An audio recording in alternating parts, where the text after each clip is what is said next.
Ассалаумағалейкум достар, неге бұны мектептерде үйретпейді? Неге мектептерде қаржылық сауаттылықты үйретілмейді? Сіздер үйрететін шығар деп айтатын шығарсыздар. Бірақ ол жерде не үйретеді? Ол жерде кредит, ипотека деген сияқты ақшаны қалай жарату кереккен, қайда жарату кереккен үйрететін проценттер болады. Бірақ кейбір мектептерде қаржылық сауаттылықты, ақша табуды, қалай бай болуды үйретпейді. Жалпы қаржылық сауаттылық деген не? Қаржылық сауаттылық деген нәрсе адамды бай болуына көмектеседі. Қаржылық сауаттылық деген нәрсе тек ол қалай ипотека, қалай кредит алуды емес, қалай процентті білуді емес, қалай бай болуды да үйретеді.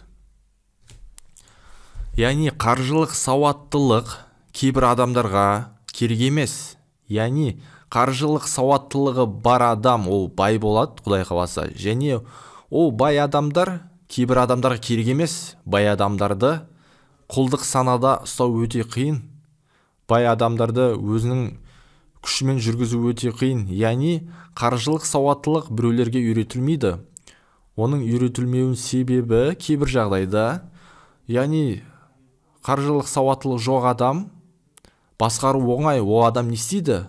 Сауаттылық жоқ адам кредит алады, ипотека алып, төменге қарызға батып құлдық санаға дейін түсіп кетуі мүмкін. Ондай адамдарды құлдық санада ұстау өте жеңіл, ондайды басқару өте жеңіл. Сондықтан біреулер үшін бұл выгодно. Сондықтан біз не істеу керекпіз? Сондықтан біз кітаптарды оқу керекпіз. Сондықтан біз курстарды оқып, қаржылық сауаттылығымызды дамыту керекпіз. Біз бай болу керекпіз. Яғни нарықтан, жалпы әлемде, осы Қазақстанда қарайтын болсақ, қаржылық сауаттылық жетіспегендіктен, ақша жетіспегендіктен отбасылар ажырасып жатыр.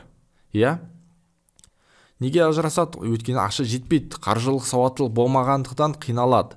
Сондықтан біз, жастар, үлкен кісілер болсын, қаржылық сауаттылығымызды дамытып, осы кітаптарды, білімдерді алып, өзімізді дамытып, өсіп өркендеуіміз керек. Яғни ақшасы бар адам ондайды өзіне сенімді болады. Ондай адам басқару өте қиын болады.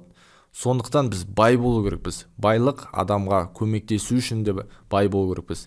Яғни байлық арқылы біз біреудің денін, өмірін сақтап қалуына себепші бола аламыз. Бай болып біз мектеп, медресе, мешіттер соға аламыз. Және де көптеген елге, қоғамға пайдалы нәрселер жасай аламыз. Сондықтан біз қаржылық сауаттылығымызды дамыту керекпіз.